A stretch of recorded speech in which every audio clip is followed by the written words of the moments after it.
Archbishop Fulton Sheen was born 75 years ago in El Paso, Illinois, and became a priest in the Catholic Church just after the First World War.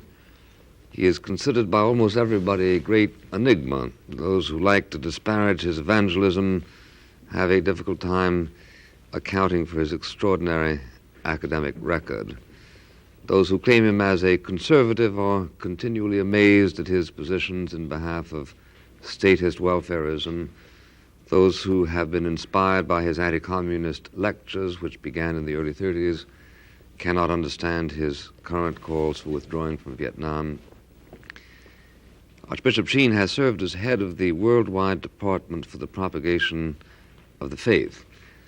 After that, he went dutifully to Rochester, New York, whence he has recently been delivered. In the early 50s, he began a network television show opposite Milton Berle, creating the scandal of the decade by beating Mr. Berle in the ratings, who subsequently reported ruefully that he had hired new writers, namely Mark, Matthew, Luke, and John. He is the author of 64 books. He is, in my opinion, the greatest preacher in English. Bishop Sheen is eloquently committed to the notion that whole nations have to pay a price to Providence for their sins. He quoted recently from Abraham Lincoln, and I would like to ask him to explain what it was that A. Lincoln said, and B. what it was he had in mind in quoting Lincoln. Was it Lincoln's statement that he never feared that America would perish from without, but that he feared that it would perish from within? That was a Lincoln statement. It wasn't the one that you quoted. I have it here if you want to refresh your memory, although I was under the impression that you never needed to have your memory refreshed. Oh, yes, I do. No, that's not the one that I thought. When did I quote this? In 1967. Oh, yes. When I was talking about Vietnam. Yes.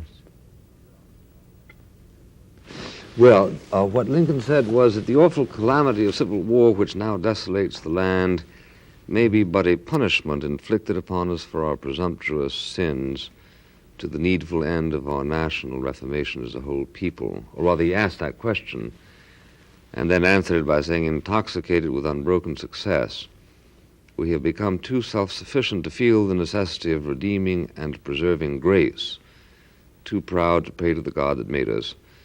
It behooves us then to humble ourselves before the offended power, to confess our national sins, and to pray for clemency and forgiveness. Now, do I understand you to be applying Lincoln's theological analysis of what it was that brought on the Civil War to the existing situation?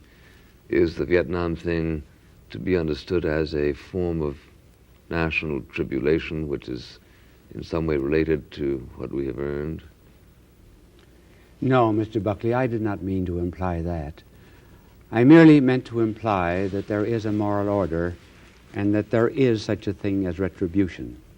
Nations have very much gotten away from that. Primitive people still retain it, but I certainly did not wish to say that it applied to the Vietnam War. I had in mind, for example, something that a missionary told me some time ago about an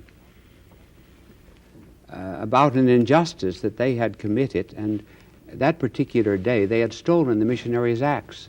And that particular day measles broke out in the camp. And simultaneously, someone had sent a plane above the camp of the cannibals to see what had happened to the missionary. And they said, that's the evil spirit that sent us these red blotches because we stole the missionary's axe. So these primitive peoples had a sense of retribution. I was saying that Lincoln also had a sense of retribution, but I did not mean to apply it necessarily to the Vietnam War, except every kind of war is a kind of a retribution upon a people. Can that be understood in an extra-theological context? Almost in a physical context, where every action is a contrary and equal reaction, yes. Well, could it be, as some might argue, that a failure to prosecute the war in Vietnam might earn us a very considerable and more formidable retribution in the future. No, I would not mean to imply that. I know you wouldn't. No, because I certainly But how would you not handle people who did? Well, first of all, this is a peculiar kind of war in which there was not really a great prosecution of the war. How different it was from World War II. What characterized this war, and here America must be very much credited, was restraint. Here we are, one of the great powers of the world. We take on an insignificant power. As far as explosiveness and so forth is concerned, we had far more than the enemy. Maybe the greatness of a man is often to be judged by his restraint of power. That was the great wonder of Christ, that having divine power, he used so little of it. And so America shows and has shown great restraint in this war. Well, but is it always commendable to use restraint? Or is restraint sometimes an expression of cowardice or lack of conviction? It can be both. First of all, one may not show restraint in order to absorb evil. Take, for example, turning the other cheek. If there are 10 men in a line, and I preach hate to them, and say, you must destroy your brother,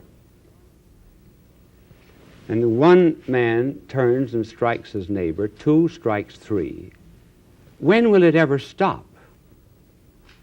It will stop only at a point when one man turns around and absorbs the evil. In that sense, restraint can absorb evil. From another point of view, restraint does not absorb evil. It sometimes may increase it. The crime certainly on our streets today, the turn of law by which there is compassion shown more for the mugger than for the mugged, more for the one who does the violence than for the victim. This is a kind of restraint which is not commendable and which I fear is bringing some trouble to our nation. Well, if you translate that into international terms, might it be argued that much too much international restraint is being shown towards those nations in the world which live by aggression and which preach a hatred and whose evil deeds might have been aborted, or whose careers might have been aborted a generation ago by the use of strategic power? You probably mean Russia, huh? Yeah.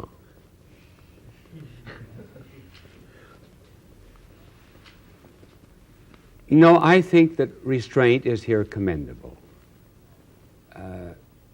because I am afraid that any show of force would have brought retaliation, and it could very conceivably be the last war. But what when they were not in a position to retaliate effectively? I'm asking a very serious question, namely, is it a part of the Christian obligation in international terms to exert oneself when one can do so without bringing on apocalypse? If it is predictable to reasonable men of active conscience that to do so at that moment will be to spare the world an ordeal tomorrow. For instance, a preemptive strike against Hitler in 1938 is now something that almost everybody wishes we had done, including you? Yes. Why then not, say, a preemptive strike against the Soviet Union in 1949? Well, now we're taking back the mentality of 1970 to 1949. And when we go back to that mentality, Russia was considered a democracy. Russia was considered on our side. I can remember once giving a lecture in Youngstown, Ohio, on the fact that Russia was going to take over Eastern Europe. And some very high important person said, "How dare you say that? This day is past. We live in a democracy."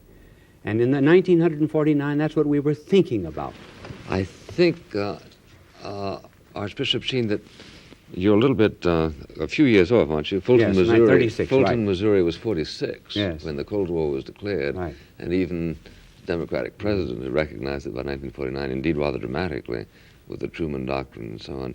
So whereas I think it is true that the illusions you identify were widely shared in 1945, 44, 45, yes. 46, by 1949, the animosity of Stalin was pretty plain spoken.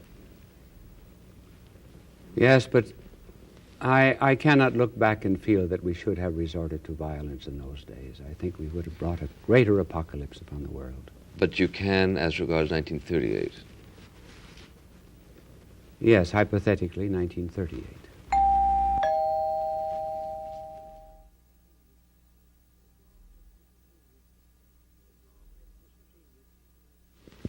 Bishop Sheen, in your indictments of the American role in Vietnam, you have used the figure that it, in fact, is costing us something in the neighborhood of $1 million per death. Now, that has had the effect on most people of saying, what an unspeakable war. It has exactly the opposite reaction on me, because it seems to me that since everyone would agree that we have it within our power to kill people much more cheaply and don't, it does suggest that we are going out of our way to keep from killing people. If we are spending $1 million per death of a single enemy, then doesn't this suggest that the discriminatory apparatus that we are using is highly tuned? And isn't that a mark of civilization? First of all, what I said that it was costing $1 million a day.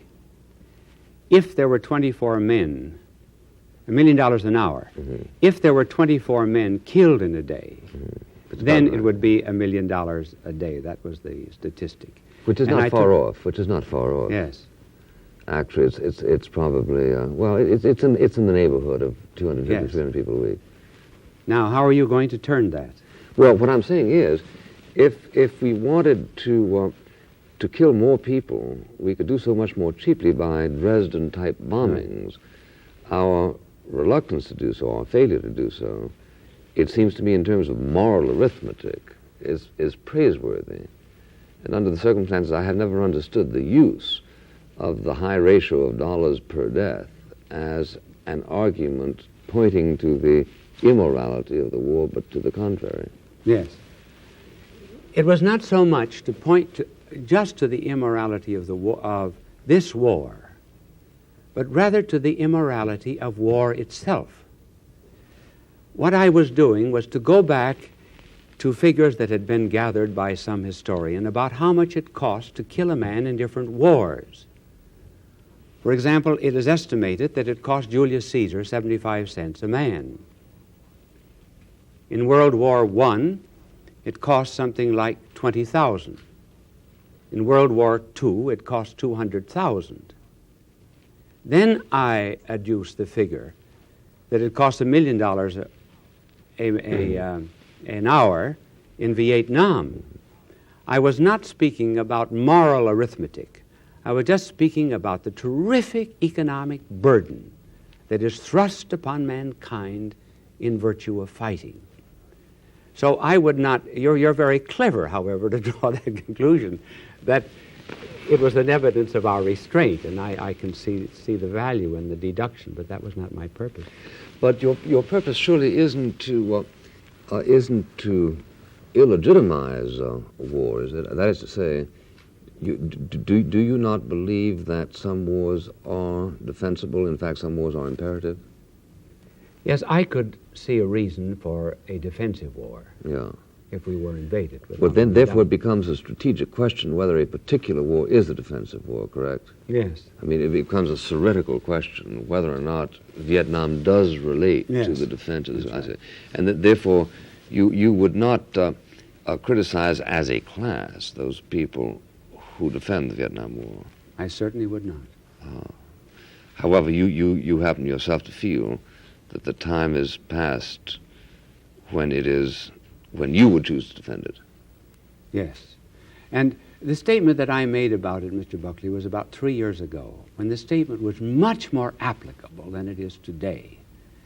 And furthermore, I was giving a Christian appraisal, not a political appraisal. And I was then speaking of what I had spoken of before, namely about the value of restraint. That I felt that if we gave up in Vietnam, we would have given a moral example to the world, and perhaps would have won the moral opinion of the world. 3 years later, it's impossible to do it. But we are withdrawing, and we're withdrawing to now at a time when it makes it possible for the world to conclude that we've lost our first war. Well, let me ask you, sir, if I may, in that connection, to what extent does a nation feel a corporate Christian obligation to step in order to defend one's brother, using the metaphor national terms? Suppose I put it this way. We suffer in America, I think it is accurate to say, some kind of a trauma as a result of our failure to go to the help of the Jewish people in Germany, who, as a result of our defective reflexes, were practically wiped out as a people. Now, it seems to me that two things are plain from that experience. One, that we cannot bring them back to life. And two, that the purpose of reminding ourselves about Buchenwald and the rest of it was to keep the conscience from going to sleep again.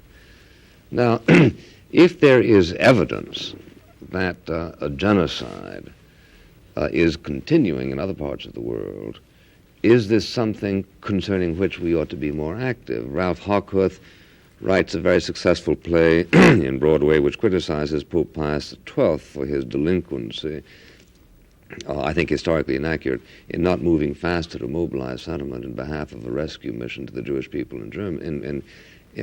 Now, will somebody be writing a play about us or about the present Pope for failure to mobilize sentiment to rescue, for instance, the Christians who are being exterminated in China? Yes, but given genocide, given the extinction of Christians in China and in northern Vietnam, 1.25 million of them brought down to the south, expelled, is war the only means?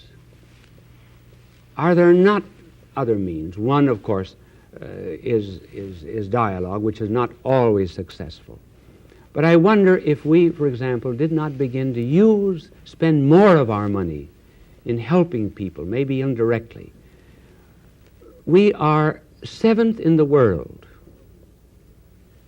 in helping the poor of other nations. We are the richest nation in the world. We are only 6% of the world's population. We control 46% of the world's goods. Would it not be better if, instead of all of this money spent on armaments, if we didn't come to the rescue of the people of China, northern Vietnam, the Catholics there, and the Jewish victims, in some other way than by war? I wonder if war today is not outlawed. Well, I think that that's a point that an awful lot of very active people worry about almost full time. But before we press that question, wouldn't it make sense to acknowledge that America understands itself to be helping people by using as much money as America does on armaments? For instance, to what extent does one value freedom? Now, a lot of people we know value freedom even above life because people are constantly dying in behalf of freedom.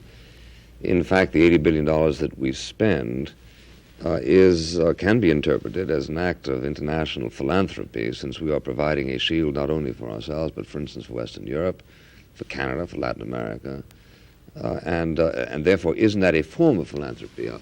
Here would be another way to put it. If you were, let's say, an Italian, would you prefer that America continue to spend as much money as America is spending on armaments, or spend less on that and more on direct relief? For Italians, I should think that this would depend on the extent to which you understood the strategical situation, and that you might very responsibly get down on your knees at night and thank the American people for accepting a great military burden which has direct philanthropic consequences. I do not wish to argue against that because I do not know all of the facts. But at the same time, I am mindful of the Maginot Line, where a tremendous military defense was built up, which proved, from a military point of view, totally ineffective. And I believe, therefore, that the social approach, just think, if we spent the same amount of money that we're spending on armaments today to help the world, how much better we would be, how much better the world would be. Well, I think it would be much worse, because the barbarians would be in complete control. Do you think that the people are better off in China because we didn't resist them, even though we had an opportunity to do so 20 years ago? It seems to me plain that most of the misery of the world is the result not of natural conditions, but is the result of the active operations of governments which are administered by men. It took government to translate Buchenwald into Mein Kampf into Buchenwald. And under the circumstances, isn't America's unique challenge to accept the political responsibility and the military responsibility? Yes, now, I concede you have a point here, and a very good one. One, because governments have no eternal end. They have only a temporal end. And being such, they have to use temporal means in order to attain it. We simply cannot apply ideal social goods and Christian principles, Christians that have eternal ends, to the temporal ends of government. And I certainly would not want to be pushed into the corner of saying that there should be no preparedness, any more than I would say we shouldn't have a lock on the front door. But it's simply a matter of balance. Yes. And you think that there is an imbalance in the existing situation? Yes, I do. But isn't that caused rather by the Soviet Union than by us? I mean, are we redundantly protective? Do we have too many locks on the door? I don't know. That's a matter of fact and statistics. I wouldn't know.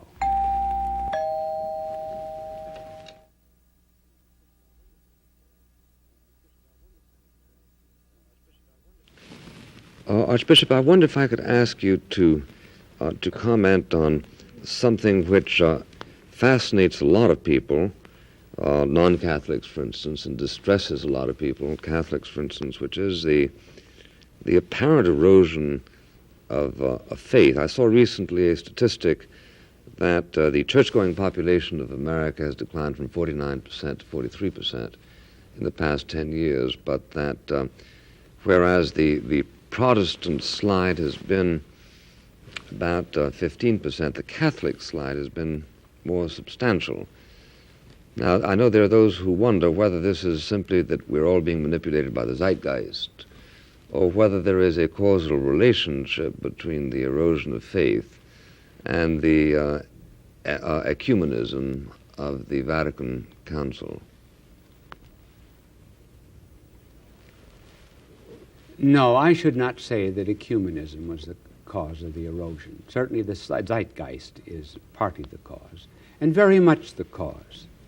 From one point of view, Mr. Buckley, there probably was never before as much faith as there is today. Now, I'm putting faith in quotation marks. When God is disposed of, the gods arise. Faith today is taking the form of superstition. We have 2,200 newspapers, I believe, daily newspapers in the United States. 1,700 of them carry astrological columns. Was there ever such faith before in the stars as there is now? And as Shakespeare said, think of the new faiths that are arising without any basis of credibility.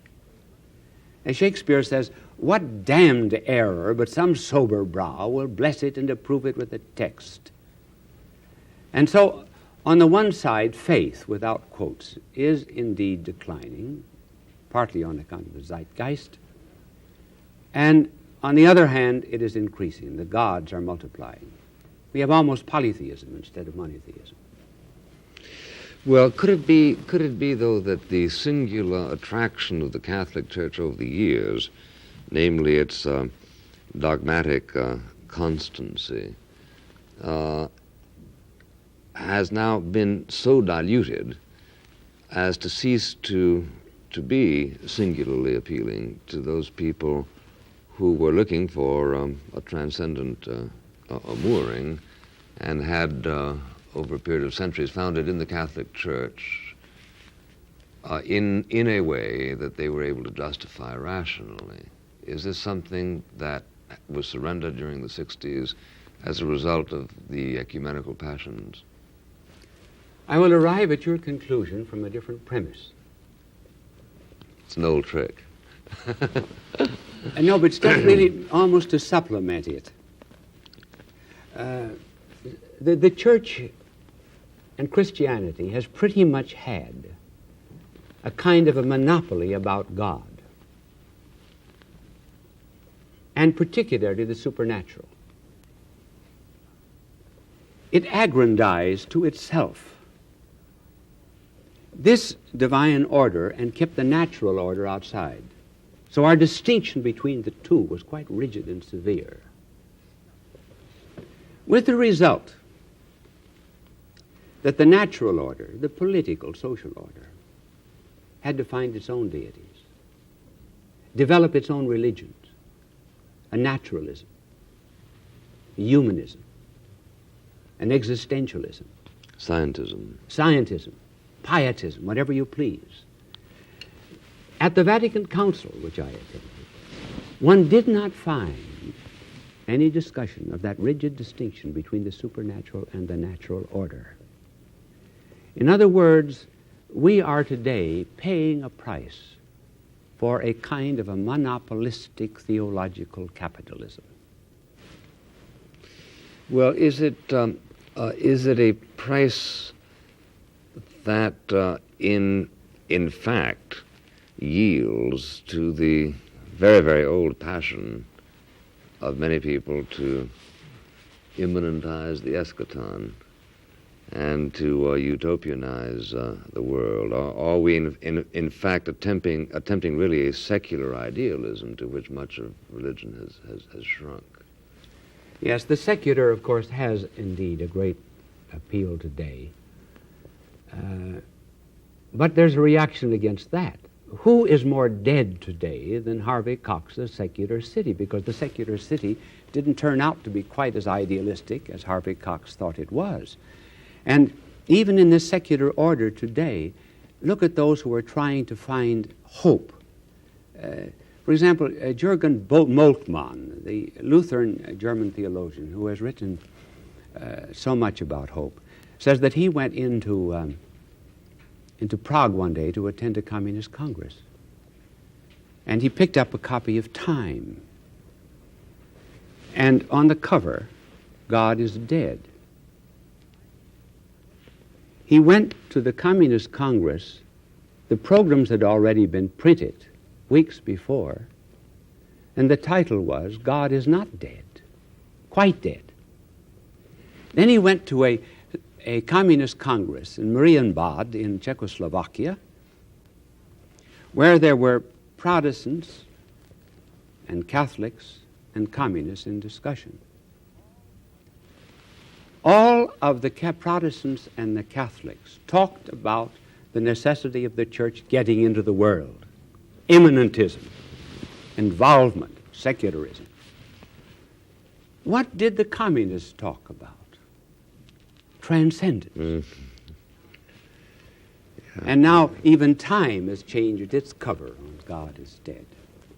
Yes, he might not be, right? It may not be quite dead. Abby Hoffman says God is dead and he did it for the kids. Well, there are those who do wonder about the apparently infinite capacity of the Catholic Church to coexist with heresy, or as a matter of fact, apostasy. Francis McMahon, the theologian, has referred to imminent apostates. His point being that, incidentally, I should say that he's a very liberal theologian and has been over the years identified with what one calls left-wing causes, but all of a sudden he has become Mr. Orthodoxy, and he says that the Pope ought to affirm Catholic dogma by excluding people from the church, by excommunicating them, who in fact plainly refuse to subscribe to the basic articles of faith. And there is a considerable question why that in fact doesn't happen, or is this an expression of charity in mid-century mode? It's too bad that he didn't read the parable about the cockle and the wheat. Remind us what that says. Well, the wheat was sown by the farmer, and during the night the enemy came and sowed the cockle. And it was suggested that the cockle be torn up. And the Lord said, no, you will also destroy the wheat. Let both grow until the harvest. We must remember that the church is not just made up of saints, it's made up of sinners. And if it were made up for saints, there wouldn't be any room for me. We wouldn't want that. Do you mind if I go on water power as well as wind power Yes, for a sir. while?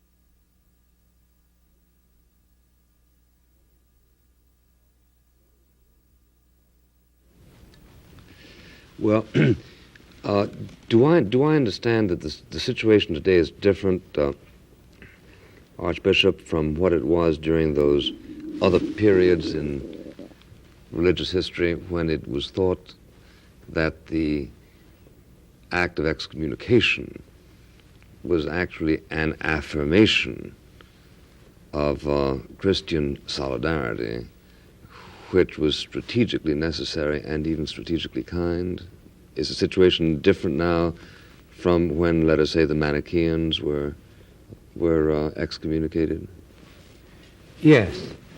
I mean, apart from the obvious differences. Remember, excommunication holds only for those who have the faith. Mm-hmm. It does not hold for those who have not. Remember how many appealed to Pius XII to have him excommunicate Hitler. What good would it do to excommunicate Hitler? So we're living in entirely different times today. No, but Hitler never pretended to be a Catholic. No. Well, that's precisely what I'm saying, that you cannot use excommunication with those that have not the faith. No, but I'm talking about people who do pretend to be Catholics. For instance, the gang who runs the National Catholic Reporter, incidentally an organization which I sponsored when it was founded. But in any case, I should think that they couldn't get past the second phrase of the Apostles' Creed without gagging. And the question is, who runs this joint, they or the Pope? And I should think that a pretty good argument for salvaging any meaning at all of Christianity is to insist that there is a distinction between, let's say, Mao Zedong and yourself. And that if Mao Zedong claims to be a Catholic, there's got to be somebody around who says, no, he isn't. Does that follow? Yes. Now, what conclusion are you going to draw? Well, I'm asking you why the present Pope doesn't excommunicate anybody. We excommunicated a couple people who refused integration down in South Carolina, come think of it, or New Orleans. They were suspended, yes. They're excommunicated. They? I know, because he told me. Leander Perez told me he was excommunicated. Incidentally, you'd be glad to know that he sneaked away to Mississippi to go to church on Sunday. Yes, I know that. Which is nice.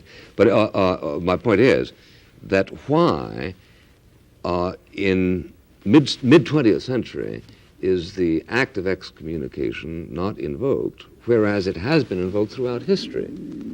Tyrrell was excommunicated for far lesser offenses than are recited every day in Commonweal magazine. Right. And I'm asking you to explain that to me.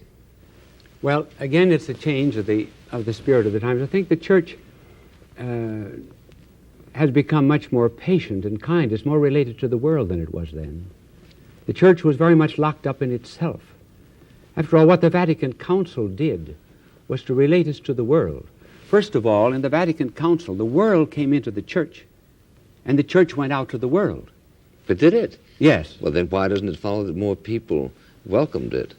That more people go to church, and more people take vocation and study to become priests and nuns? It's going to take a long time for the yeast to work through the dough. But there was for example, at Vatican Council I, there was not one single bishop from Asia or Africa in 1870. Not one. In the Vatican Council II, 61% of the bishops were from Americas, Asia, and Africa. So that the church has become much more related to the world. Being related to the world, I think, has become much more compassionate of sinners. And I would say that perhaps that is the spirit that has changed us from the rigidity of excommunication to the patient bearing of offenses. Well, would you describe to me an excommunicable offense? I would say willful and deliberate desecration of the Blessed Sacrament, the breaking of the seal of confession. Well, this would, of course, apply to a priest. That's right. But for a layman? Again, desecration of the Blessed Sacrament could apply to him.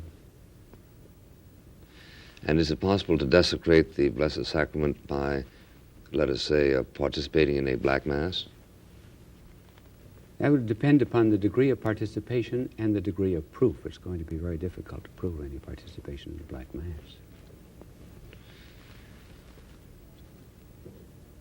If an individual says, I cannot believe in the divinity of Christ, is that an excommunicable statement? No. The church would not excommunicate a man for saying that. It would not be a true statement, but it would not be excommunicable. Mr. Greenfield.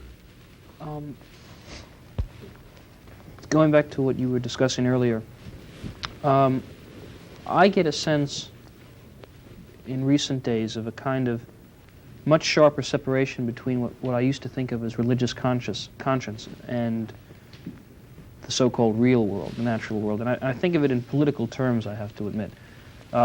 It seems that most Americans are more upset by the fact that, for instance, newspapers discussed what happened in Song Mi in Vietnam, the killing of women and children, than they are about the actual episode that American soldiers allegedly, almost certainly, gunned down women and children in cold blood.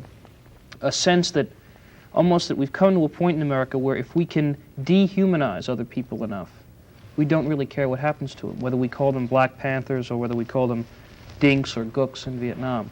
Do you think that perhaps at some risk to itself that the church might have to begin reaffirming, if not the Christianity, at least the humanity of people that we don't like to think of as very pleasant people, say communists or Black Panthers or radicals? No, I'd agree with you absolutely. Because, one, there is a great potential, even in the enemies. Take, for example, Paul. When Paul was persecuting the church, within five or 10 years after the resurrection, I am sure that there must have been thousands of Christians who were praying that the good Lord would send a good case of coronary thrombosis to Paul. Get rid of this enemy. Here was a learned man. The rest of the men were all fishermen, except the one man who came from Judea, who was on the right side of the tracks, namely Judas. Here was a learned man, and they must have said, send somebody to answer Saul. And God said, all right, I'll send somebody to answer Saul. I will send Saul. So in answer to your question, I agree with you, yes. We must get back to the human and to see the divine image in everyone. Do you think, just to follow that up, in more immediate terms, that it might, in fact, be necessary for the Church to take some rather unpopular positions when it does, in fact, reaffirm the humanity of people who other people almost do not every regard position as the Church takes today is unpopular. Ms. Sinkowitz. I've noticed lately a lack of the idea of community worship in the average parish church around.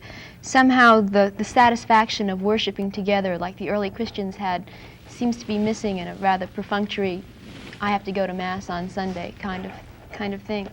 And at a lecture by Clive Barnes that I attended recently, he mentioned an interesting idea that religion used to serve the purpose of this community gathering, and that now that this is passing, people are looking for that in other things, the football game type fraternity spirit, the rock concert, and things like that.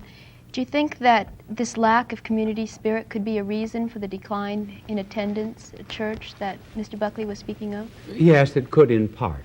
But something to remember, Miss, is that the world is always on a teeter-totter. And just as in literature, we had one moment, the classicism of Dryden, then we got into the romanticism of the late poets. So in religion, we had too much emphasis on the individual, complete neglect of the community. Today we got a cry for community. We must all get together, boys and girls. And this indeed has to be emphasized. Now it is being so emphasized. We've got to keep balance. That the individual is alone, too. That he's also got to save his own soul, as well as saving the community.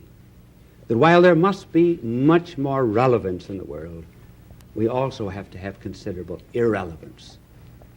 Because there are some things we think about in our own heart that have relations to the transcendent. And there must be a place for this. We cannot so emphasize the community that we're like a drop of water in a glass of wine, absorbed in even a spiritual kind of totalitarianism. And while this has to be stressed, I'm only saying, watch the balance. Let's not go overboard with communism and forget that there's such a thing as the individual. Mr. Burrs. I'd like to talk about a problem that I think the church has found itself related to, and that's the urban crisis that we have right now. And certainly we're all aware of it. And recently there's been talk about the church's non-commitment to that crisis. And I think we have examples of it in all the cities. In one problem that relates to property that the church owns. Let's take the property that isn't specifically a church or a rectory, but that is used for private enterprise, that is not taxable. Do you think that the church, in a similar way that you talked about the government before, should make a recommitment, a monetary commitment to involve itself in the city?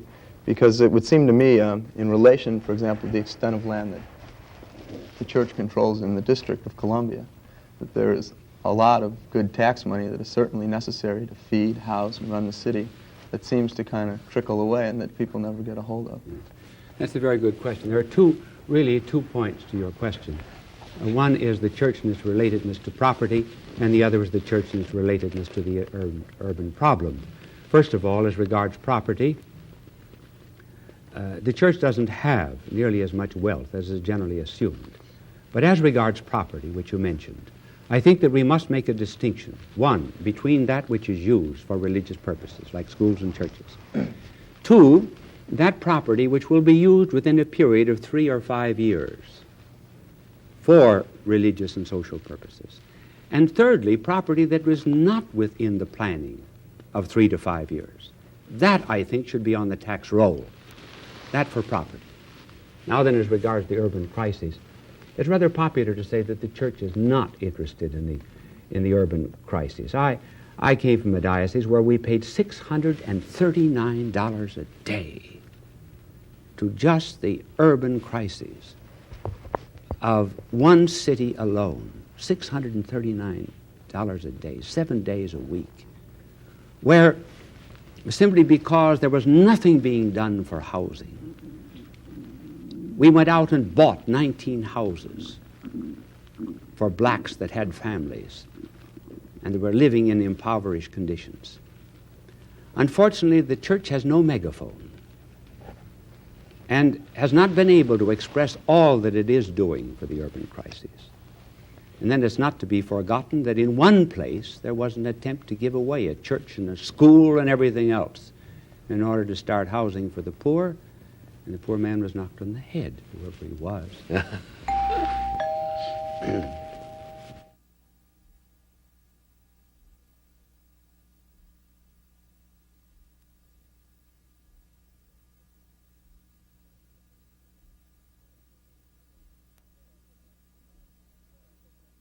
Mr. Greenfield. I was going to ask you about whoever this man was, because it was an impression, Mr. Buckley, with sorrow, and myself with some happiness, share it, that you began your public career in a reasonably orthodox tradition, okay, political and theological, and that in recent years, particularly up in Rochester, there seemed to be a shift of direction into this kind of activity that you described. And I wonder if you could just, if it's a fair question, to tell us what led you to that decision that you were going to take. First, you're assuming that I'm an entirely different clock at 6 o'clock in the morning and 9 o'clock at night. No, just the I time am is not. different. Actually, the change was not in me. The change was in what was outside. The sun shines upon wax and softens it. It shines upon mud and hardens it. And the seeming change in character is often due to the environment that surrounds him. I was no different. Well, there were hungry and poor people in the 50s as well as the 60s. Listen, there's a great deal of difference, my dear Mr. Greenfield, between the poor of 50 and the poor of today. And this is something of which we have to take cognizance. They're angrier. Yes, but today, the big difference is the poor today know they are poor. That's the great difference. Let's think of it. You mentioned that the church is trying to change with the change of the spirit of the times, but that it'll take time, like waiting for yeast to go through dough. But so many parishes, church on the local level, seem to be living in the past, where you have a pastor who keeps on preaching that dances are horrible, terrible things that are leading the children away, and that girls should stay in the home and things like that. This kind of thing seems to me to be alienating the youth, and that the time that it's going to take for this yeast to spread through the dough is just not going to be soon enough, and that so many people are being lost. What can be done about things like that? Well, first of all, I think there are very, very few priests who would be opposed to dancing. I don't know any in any case. But you are quite right in saying that there should be a change. But something to remember is this. You cannot put a bomb under a baby and make it a man. There is the seed, and then there is the nourishment. All great permanent changes, most great permanent changes that involve life, demand time. We live in an age of immediacy. It's got to be aspirin, immediate relief. Listen to the clock tick. If you'd only taken that aspirin 5 seconds before, now you wouldn't have a headache. Now you're all smiles because you took it a little early. Instant coffee. Everything has to be instant. And then it's instantly forgotten. So I agree with you. I'm always trying to strike a balance. I would agree with you in saying that, no, we're beyond those who take this position that there should be no dancing and so forth. But on the other hand, we must allow for a certain amount of growth. I asked Archbishop Agide in Seville a few years ago how they were getting along without Cardinal Segura, who had died a month or so before, and she replied very piously, well, since the Cardinal died, he and we have passed on into a better world. So that was a nice way of saying it. Mr. Burr. Yes, pursuing that last question, it seems to me that one of the beauties and the strengths of religion is oftentimes tradition, the good parts of the traditions, and certainly we have to make that distinction. But in viewing such things as the folk mass and the jazz mass, and all these attempts that it seems to me various factions of the church have made to get into it, that they've kind of petered out, and maybe that these things form a percentage of that drop in church attendance, and I was wondering how you feel about that. You mean there's a decline in the folk mass and so forth? Well, my personal feeling is that it really, not that it's not appropriate, but that it's not effective, and that it's the traditional thing that really is the strength of religion, the attempt one makes to grasp. I was surprised to hear you say that, because I have heard some evidence, too, that there has been a decline. Now, as regards your expression of tradition, tradition is a memory. Law has precedent. An individual without memory is suffering from amnesia. A church, a nation that has not a history, is apt also to be without memory. So children are born into the world to give us novelty. There are old people that are born into the world to remind us that there is such a thing as a heritage. And again, we have to keep both together, the Nova and the Vetera, the new and the old. And do you think that the dissatisfaction with the folk mass is related to what Mr. Burrs said, that people are discovering that they did not go there for that kind of experience of just a few seconds? I'm not so sure. He could answer that question better than I could.